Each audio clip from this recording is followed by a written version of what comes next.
కారణాలు ఏవో చెప్తున్నారు సార్. వైట్ రేషన్ కార్డు ఉంది, సదరం సర్టిఫికెట్ 100% ఉంది సార్. గుమ్మలదొడ్డి అండి, గుమ్మలదొడ్డి 100% బ్లైండ్ అండి, ఏం కనిపించదండి. ఇతనికి ఫంక్షన్ లేదు. రాంబాబు. ఇంటి పేరు ఏం పేరు? ఇంజరపు రాంబాబు, గుమ్మలదొడ్డి అండి. ఇతనికి ఆ ఊరి నుంచి రావడానికి సార్ నలుగురిని బతిమాలుకుని వచ్చాడు సార్. మళ్ళీ ఇప్పుడు మేము ఇంటికాడ దింపాలండి. అక్కడ ఉంటుంది కదా సార్, అక్కడ తిండి పెట్టరు బాబు, భోజనం ఆడుంటే నేను అక్కడే పెన్షన్ చేస్తాము. చూసేవారు లేరు కదా. అంటే సార్ ఇతనికి ఓటు గుమ్మలదొడ్డిలో ఉందండి, గుమ్మలదొడ్డిలో ఉంది. ఆధార్ కార్డు అన్ని కూడా ఇక్కడే పెన్షన్ శాంక్షన్ అయిన తర్వాత అన్ని కూడా ఆన్లైన్ లోనే ఎక్కడైనా తీసుకొచ్చు. ఓకే ఇస్తారా? అక్కడ చూడగా ఒక్క రోజు కూడా చూసేవాళ్ళు లేరు బాబు, అన్ని ఎక్కడ ఉన్నాయి బాబు. అడ్రస్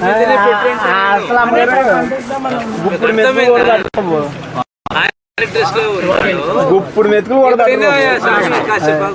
ఆయన ఏ అడ్రస్ ఉన్నాడో ఆ అడ్రస్ లోనే పెన్షన్ కు శాంక్షన్ చేయించండి. కాళ్ళు చేతులు పని చేయవు సార్. మొత్తం 100% వికలాంగుడు అనమాట. మంచం మీద ఉంటాడు సార్. ఈ 15,000 రూపాయలు పెన్షన్ కోసం సార్.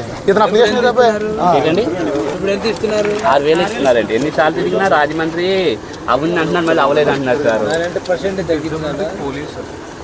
పోలియో ఉంది కాబట్టి 6,000 వస్తుంది సార్. పోలియో ఉంది కాబట్టి 6,000. ఇప్పుడు నేను చెప్తాను, పై మాట చెప్తే ఇంకా నీ 10సారి ఆడు ఎప్పుడు పెడితే ఇలా తిరుగుతూనే ఉంటావు. ఉండే పెన్షన్ కూడా అయిపోతుంది, నీకు తిరగడానికే అయిపోతుంది. కాబట్టి పోలియో ఉన్న వాళ్ళ ఎలిజిబిలిటీ ఎంత ఉంది బాబు? 6,000 ఉంది. యాజ్ పర్ నామ్స్ ప్రకారము పోలియో ద్వారా వచ్చిన వాళ్ళకు 100% ఉన్నా కూడా 6,000 ఉంటే పెన్షన్ వస్తుంది, దాని నుంచి రాదు. కాబట్టి నేను తిరగలాడినా ఏం ఉపయోగం ఏం లేదు. మోసుకుని వచ్చాం సార్. ఇది ప్రపోజల్ సరే. అంటే మీరు ఏంటంటే ఇతనికి పెన్షన్ రాదంటున్నారు. ప్రభుత్వం ఏంటంటే మంచానికే పరిమితం అయిన వాళ్ళకి 15,000 రూపాయలు ఇస్తామని ముఖ్యమంత్రి గారు చెప్పారు సార్. అది మీరు పెట్టించి రప్పించండి సార్. ఇతను చూడండి సార్, ఇతని పరిస్థితి మంచం మీద మోసుకొచ్చాం. ఇటువంటి వాళ్ళకి పెన్షన్ రాకపోతే ఇంక మనం ఏం చేయగలం సార్? మీరు రాదని చెప్తున్నారు, ఏమైపోవాలి సార్? అంటే ప్రభుత్వం ప్రతి ఒక్కరికి కూడా 15,000 రూపాయలు ఇస్తామని ఎన్నికల హామీ మేనిఫెస్టోలో పెట్టారు సార్.